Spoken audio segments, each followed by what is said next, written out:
नाज़रीन, ईरान की जानिब से नए रॉकेट्स लॉन्च हुए हैं, नए तजर्बे किए गए हैं और एडवांस टेक्नोलॉजी ईरान ने मजीद हासिल की है। चीन की जो सैटेलाइट्स हैं वो इंडियन ओशन में एक्टिव हुए हैं। अमेरिकन बेसिस की वो निगरानी कर रहे हैं कि वहां पर क्या मिलिट्री एक्टिविटीज इस वक्त हो रही हैं। नाज़रीन, एक नया दौर शुरू होने जा रहा है और वो दौर है आर्टिफिशियल इंटेलिजेंस का, और इसको कॉलोनाइजेशन कहा जा रहा है। यानी आज का जो दौर है, आज के नए दौर में कैसे रियासतों को गुलाम बनाया जाएगा, कैसे रियासतों के ऊपर कंट्रोल हासिल किया जाएगा, कैसे इन्फ्लुएंस हासिल किया जाएगा। यानी जैसे आप मिलिट्री बेसिस बनाते हैं तो आप वहां पर ताकत और इन्फ्लुएंस हासिल कर लेते हैं। तो जो नई दुनिया है जो इमर्ज कर रही है और तेजी के साथ करेगी, और अगली जो जंग है वो इस आर्टिफिशियल इंटेलिजेंस की है, जिसमें मुख्तलिफ मुल्कों में कैसे कॉलोनाइजेशन होने वाली है, और मिडिल ईस्ट में क्या प्रोजेक्ट है, और इजराइल के रेफरेंस के साथ क्या प्रोजेक्ट है, कैसे मिडिल ईस्ट के ममालिक को डिपेंड करके रखना है इजराइल के ऊपर। तो अगली जो बुनियादी यानी सबसे बड़ी जो जंग है और सबसे बड़ा जो मामला है वो ये है आर्टिफिशियल इंटेलिजेंस, और उसका ताल्लुक सियासत यानी अब उसके गिर्द जो है वो घूमने जा रही है। इस पर हम बात करेंगे। जहां पर आपके सामने ये जंग जारी है, जहां पर ये सारे आपके सामने मैटर्स और मामलात नजर आ रहे हैं, उसके पस्से पर्दा जो यानी हर टाइम ये भी तो हो रहा होता है ना कि आगे क्या करना है, आगे मामलात कैसे चलेंगे। तो आगे मामलात इस तनाजुर में शेप दिए जा रहे हैं कि आर्टिफिशियल इंटेलिजेंस और ये टेक्नोलॉजी और डाटा सेंटर्स जो बनाने हैं वो कैसे बनेंगे, कहां बनेंगे, क्या इन्वेस्टमेंट होगी, क्या उसका फ्रेमवर्क होगा। आगे जो मामला तय किया जा रहा है वो इस तनाजुर के अंदर जब तय किया जा रहा है। जो ऑयल के ऊपर सैंक्शंस हैं अमेरिका की ईरान के खिलाफ, वो फेल हो गई हैं। एप्स्टीन फाइल जो है उस पर एक बहुत बड़ी डेवलपमेंट हुई है, और इससे पहले जो अमेरिकन प्रेसिडेंट इंपीच हुए हैं, ऐसा लग रहा है कि ट्रंप साहब भी उसी रास्ते, क्योंकि एक स्कैंडल बिल क्लिंटन के मामले में उसने पीछा नहीं छोड़ा। इवन बिल क्लिंटन ने इराक के ऊपर बॉम्बिंग भी की उसे तवज्जो हटाने के लिए। रिचर्ड निक्सन, उसने भी बहुत सारे आगे पीछे मामलात किए, लेकिन एक स्कैंडल आया वाटरगेट और उसने पीछा नहीं छोड़ा, ठीक है ना। तो इसी तरह जेफरी एप्स्टीन वाला जो स्कैंडल है वो ट्रंप का पीछा नहीं छोड़ रहा। और अभी जो एक मामला हो गया है वो सबसे बड़ा मामला है। वहां पर डेवलपमेंट ये हुई है कि रिपोर्ट ये सामने आई है कि जो अटॉर्नी जनरल है उसने ट्रंप को ये कहा कि आपका नाम भी जेफरी एप्स्टीन फाइल्स के अंदर है। ये अटॉर्नी जनरल ने ट्रंप को कहा। इसके बाद वो फाइल्स रिलीज नहीं हुई। अब वो वहां पर एक पूरी यानी कि डेमोक्रेट्स और सेनेट और बाकी वो सारे कह रहे हैं कि टेस्टिफाई किया जाए अटॉर्नी जनरल को कि क्या उसने वाकईतन कहा ट्रंप को कि उसका नाम है या नहीं। यानी आप इंपीचमेंट, यही तो स्कैंडल होते हैं ना। देखिए, एक एफबीआई ने फाइल्स रिलीज करनी है तो ये एफबीआई का मैटर है। अगर ट्रंप ने उसमें इंटरवेंशन की है, ठीक है ना। अब रिचर्ड निक्सन जो फारिग हुआ था उसमें बुनियादी स्कैंडल क्या था कि रिचर्ड निक्सन ने 5 लोग भेजे जिन्होंने डेमोक्रेट्स की इलेक्शन कैंपेन में जासूसी करने की कोशिश की, और वहां पर सिर्फ आलात पकड़े गए। रिचर्ड निक्सन जो है वो कहता रहा कि मैं तो इसमें शामिल ही नहीं हूं। तो वो कई महीने वो स्कैंडल चला। अल्टीमेटली ये साबित हो गया कि नहीं, इसमें रिचर्ड निक्सन को पता था। ये बुनियादी स्कैंडल था, और इस पर रिचर्ड निक्सन जो फारिग हो गया। तो अब यहां पर यह बात है कि अटॉर्नी जनरल ने ट्रंप को बताया कि आपका नाम इसमें है, तो ट्रंप ने इन्फ्लुएंस करते हुए वो फाइल जो रुकवा ली। तो अब वो कह रहे हैं कि टेस्टिफाई किया जाए अटॉर्नी जनरल को कि उसने कहा या नहीं कहा। अब जब वो सेनेट की हियरिंग में बुलाया जाएगा तो अगर वो कहती है कि हां, तो मामला वैसे ही खत्म हो गया। फिर तो ट्रंप के ऊपर बात साबित ही हो गई कि उसका नाम भी है और उसने फिर इन्फ्लुएंस भी किया उसको रुकवाने के लिए। और अगर वो कहती है कि नहीं, मैंने ऐसी कोई बात नहीं की ट्रंप को, और बाद में ये चीज साबित हो जाती है, तो फिर क्या होगा। तो ये एक इस तनाजुर में सबसे बड़ी डेवलपमेंट है, ये भी आपके सामने रखेंगे। लेकिन अचानक ईरान ने नए रॉकेट्स जो लॉन्च किए हैं और जो उनकी नई ताकत का मुजाहरा है।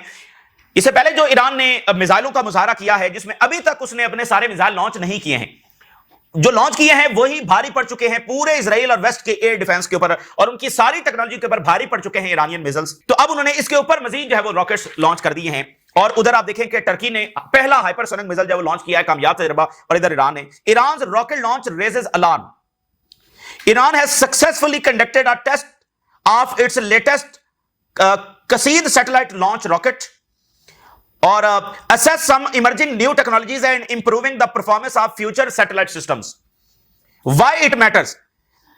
Already जो है वो potential global ramification देखी जा रही है, particularly for international efforts to monitor missile related developments in Iran. Already West ये रौला डाल रहा है कि ईरान की जो मिसाइल कैपेबिलिटीज है उनको कम किया जाए, और ईरान ने जनाब इसी पूरे से, इसका मतलब वाजे है कि ईरान ना ही अपना मिसाइल प्रोग्राम रोकेगा, ना ही अपनी जो डिफेंस कैपेबिलिटीज है उस पर कोई बात मानेगा, कोई टर्म इनकी मानेगा, बल्कि वो अपनी ताकत जो है वो बढ़ाता रहेगा। यानी इस माहौल में इस वक्त ये तजर्बा करना, ये क्लियर मैसेज। और आज जो है वो यूरोपियंस के साथ इस्तांबुल में टॉक्स हो रही हैं ईरान की ठीक है। और यूक्रेन की टॉक्स भी इस वक्त इस्तांबुल में हो रही हैं रशियंस के साथ, लेकिन रशियंस ने कहा है कि हमें इसमें कोई ब्रेक थ्रू की इसमें कोई तवक्को नहीं है यूक्रेनियंस के साथ जो टॉक्स हो रही हैं।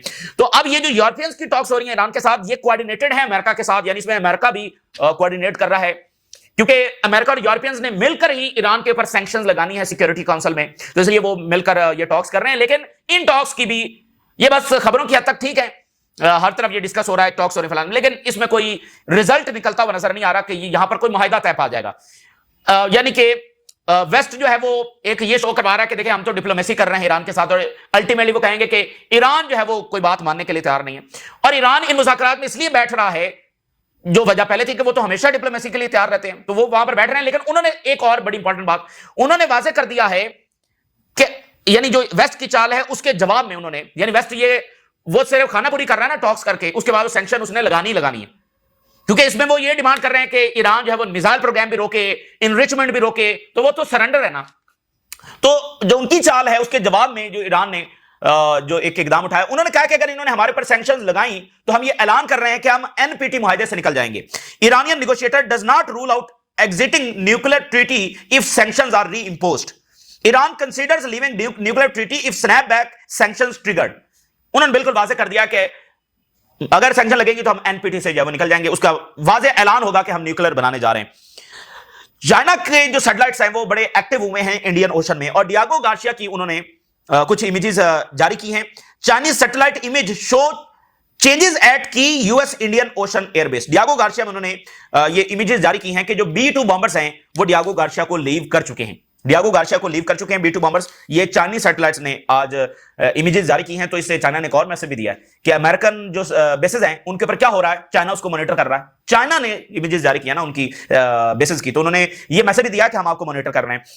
अच्छा, उधर जो है वो टर्की की डिफेंस डील्स है वो यूरोपियंस के साथ आगे बढ़ रही हैं।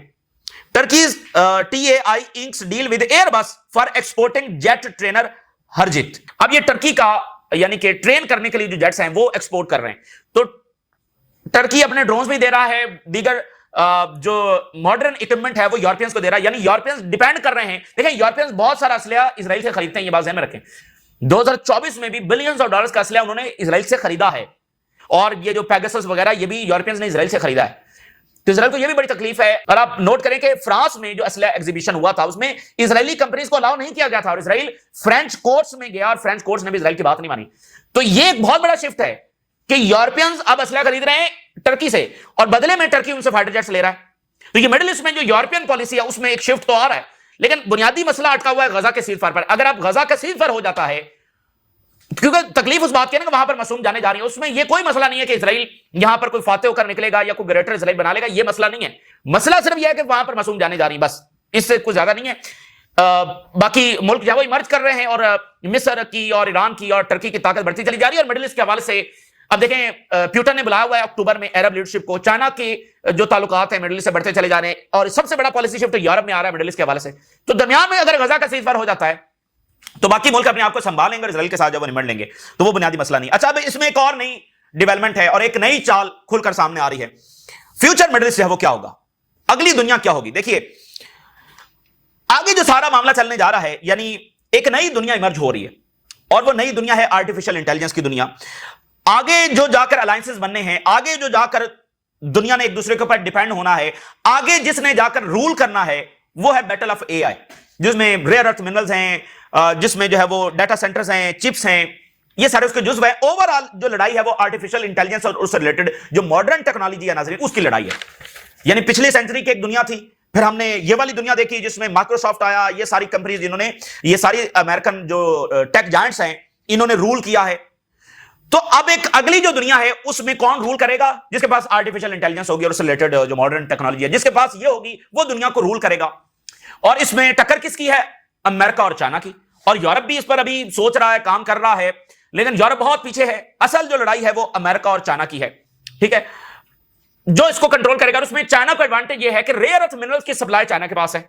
दुनिया के 90% रेयर अर्थ मिनरल्स जिसके बगैर आर्टिफिशियल इंटेलिजेंस और कोई भी टेक्नोलॉजी कुछ भी पॉसिबल है ही नहीं, वो चाइना के पास है। इसलिए अमेरिका कभी आपको कांगो में नजर आता है, कभी किसी और मुल्क में नजर आता है, कभी यूक्रेन में मुआहदा कर रहा है, तो कभी ग्रीनलैंड में आपको नजर आता है। तो रेयर अर्थ मिनरल चाइना के पास सबसे बड़ा एडवांटेज है। इसलिए आप देखिए कि चाइना ने तिजारती जंग में झुकाया है अमेरिका को, अपनी टर्म्स मनवाई हैं।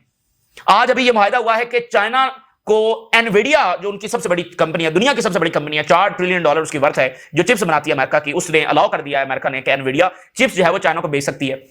तो ये सिर्फ चाइना ही झुका सका है वजह रेयर अर्थ मिनरल। अब जो हम बात कर रहे हैं मिडिल ईस्ट की, तो मिडिल ईस्ट में डाटा सेंटर्स बनने जा रहे हैं, आर्टिफिशियल इंटेलिजेंस के डाटा सेंटर जो वो अमेरिका बनाने जा रहा है, जिसमें सबसे बड़ा इंफ्रास्ट्रक्चर बनेगा यूएई में, उसके बाद सऊदी अरेबिया में, उसके बाद कतर में। ये ममालिक हैं जहां पर डाटा सेंटर्स अमेरिका जो बनाने जा रहा है, आर्टिफिशियल इंटेलिजेंस का इंफ्रास्ट्रक्चर वो यहां पर बनाने जा रहे हैं। लेकिन इसका जो स्विच है, इसका जो कंट्रोल है, वो अमेरिका के पास ही होगा। यहां पर बस ये मुल्क किसी बात पर खुश होंगे कि अमेरिका अपनी एडवांस तरीन टेक्नोलॉजीज हमारे यहां ले आया है, लेकिन उन्हीं के लोग बैठे होंगे और असल जो स्विच है, असल जो कंट्रोल है, वो भी उनके पास होगा। यहां पर डाटा होगा, यहां पर इंटेलिजेंस होगी, मतलब सारा कुछ होगा, लेकिन मेन उनके पास होगा। अब इसका ताल्लुक मौजूदा जंग के साथ क्या है और आगे मामलात से क्या है, और फिलिस्तीनी रियासत दरमियान में और ईरान के साथ जंग। जो अब्राहम अकॉर्ड हुआ था, उसका बुनियादी थीम क्या था? अब्राहम अकॉर्ड एक तो पुराना चला आ रहा था ना कि अरब और इजरायली नॉर्मलाइजेशन करें, ये तो पुराना चला, लेकिन अब्राहम अकॉर्ड का बुनियादी मकसद था to establish a united front against Iran.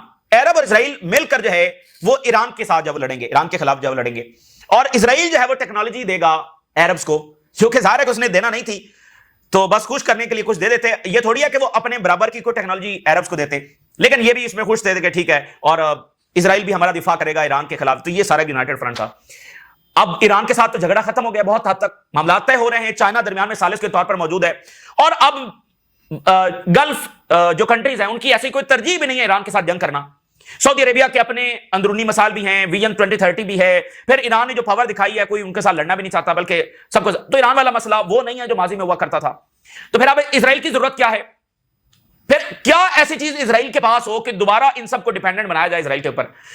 तो जो आर्टिफिशियल इंटेलिजेंस है, जो मैं आपको बता रहा हूं कि अगली दुनिया आर्टिफिशियल इंटेलिजेंस की है, और सारा इक़्तिदार और सारी चीजें इसके साथ जुड़ी हुई हैं। इसको कॉलोनाइजेशन कहा जा रहा है, यानी जैसे पहले क्या होता है कि आप बेसिस बनाकर उस मुल्क को कॉलोनाइज करते हैं, उसके ऊपर कंट्रोल हासिल करते हैं।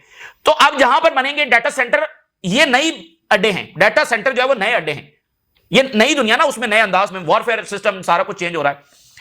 तो जो मेन टेक्नोलॉजी वो देंगे वो इजराइल को देंगे, उसकी जो एक्सटेंशन होगी वो इनको मिलेगी, मेन मतलब जो होगी ना वो इजराइल के पास होगी।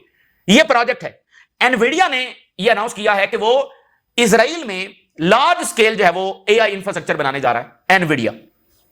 अब ये 21 महीनों में पहली ऐसी कंपनी है जिसने अनाउंस किया कि हम इजराइल में इन्वेस्ट करने जा रहे हैं। हालांकि एनवीडिया के जो कंपटीटर है, अमेरिकन ही कंपनी है, इंटेल ने तो अभी वहां पर डाउनसाइजिंग शुरू कर दी है।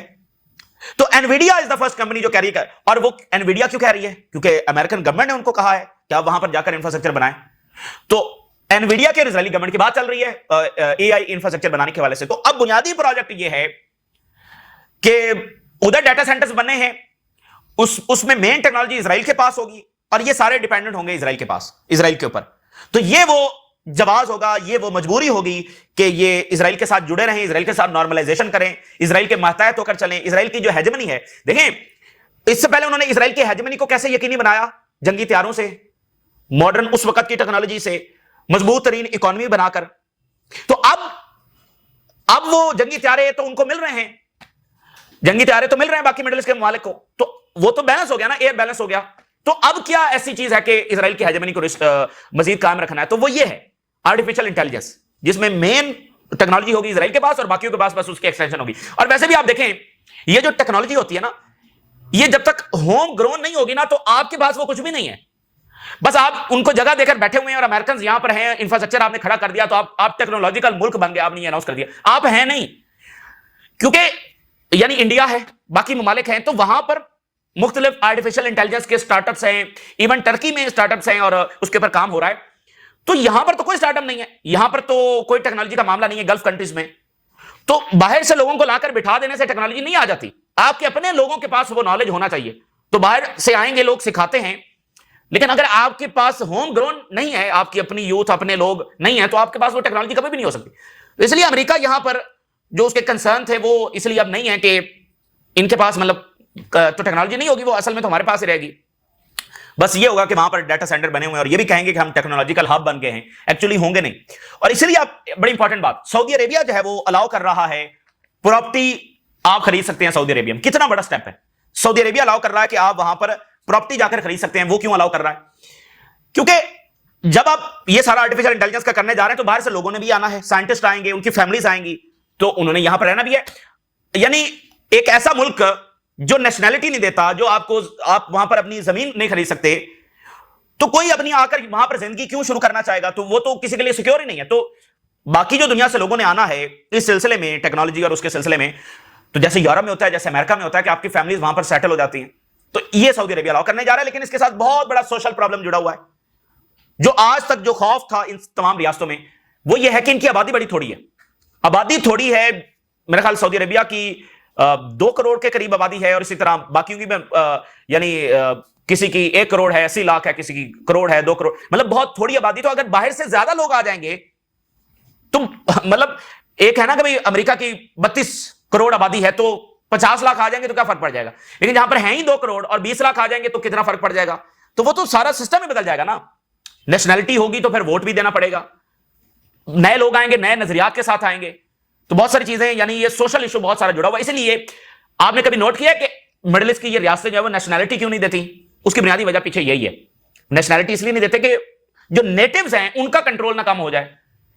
तो ये आर्टिफिशियल इंटेलिजेंस के साथ बहुत सारे इशू जुड़े हुए हैं, बहुत सारे चैलेंजेस जुड़े हुए हैं। और सबसे बड़ी बात यह है कि अगर फलस्तीनी स्टार्व कर दिए जाते हैं और खत्म कर दिए जाते हैं, डिस्प्लेस कर दिए जाते हैं, तो उसके बाद क्या ये प्रोजेक्ट चल सकेगा? ये सबसे बड़ा सवाल है। तो इजराइल ये समझता है कि अरब्स अभी भी हमारे इंतजार में बैठे हुए हैं कि वो नॉर्मलाइज ही करेंगे, टेक्नोलॉजी उनको हमसे लेनी ही लेनी है, हमारे डिपेंडेंट वो रहेंगे ही रहेंगे, हम चाहे फलस्तीन में जो भी कर लें। अरबों ने अल्टीमेटली वही करना है जो वो 7 अक्टूबर से पहले करने के लिए तैयार थे। उनके लिए 21 महीनों में क्या हुआ ये मैटर नहीं करता, उनकी यही इस वक्त आप कह लें कि एस्टिमेट, उनका कैलकुलेशन यही है। लेकिन क्या अरब वाकईतन उसी पोजीशन में है कि वो 21 महीनों को माइनस करते हुए इजराइल के साथ जाकर खड़े होंगे? और क्या उनकी सोसाइटी खड़ी होने देगी? ये बहरहाल बड़ा सवाल है। लेकिन आज हमने तफसीली बात इस पर इसलिए की कि ये नई दुनिया है और ये नया प्रोजेक्ट है मिडिल ईस्ट में, building AI's backbone in the Middle East. अब देखें, वो अरबों को कह रहे हैं कि हम आपके यहां सबसे बड़े डाटा सेंटर्स बना रहे हैं।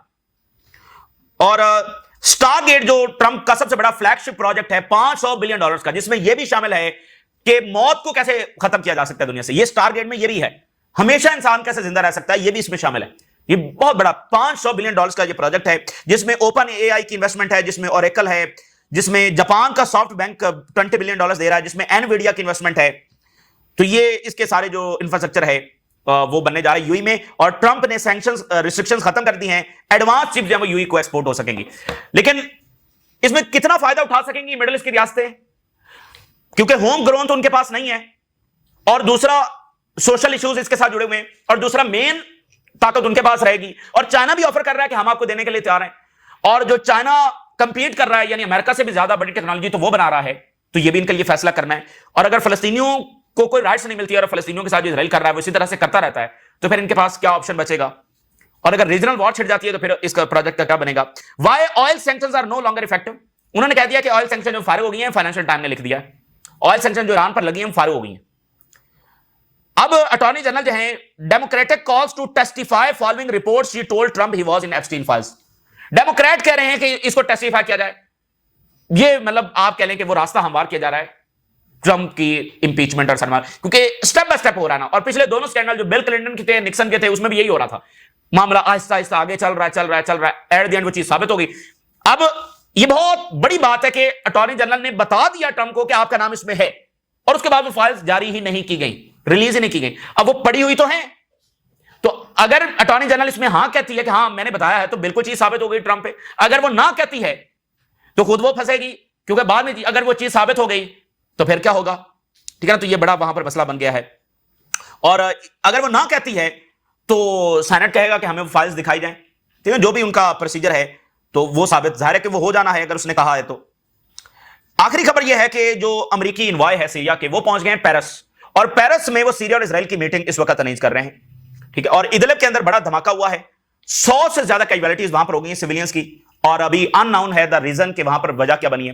यूरोपीय यूनियन से बड़ी डेवलपमेंट यह है, यूरोपीय union warns of all options if Israel fails Gaza aid pledges. यूरोपीय यूनियन ने कहा कि तमाम ऑप्शंस ऑन द टेबल हैं, तो बात यह है कि इन ऑप्शंस को इस्तेमाल भी कर लेना चाहिए। बार बार ये कहने से कि all options on the table, तो स्टेटमेंट तो बड़ी अच्छी है, लेकिन फिलहाल इसको इस्तेमाल भी करने की जरूरत है। तो ये ताजा तरीन सूरत हाल जो आपके साथ शेयर किया आपने, राज रोगा करें जा दी। अल्लाह हाफिज।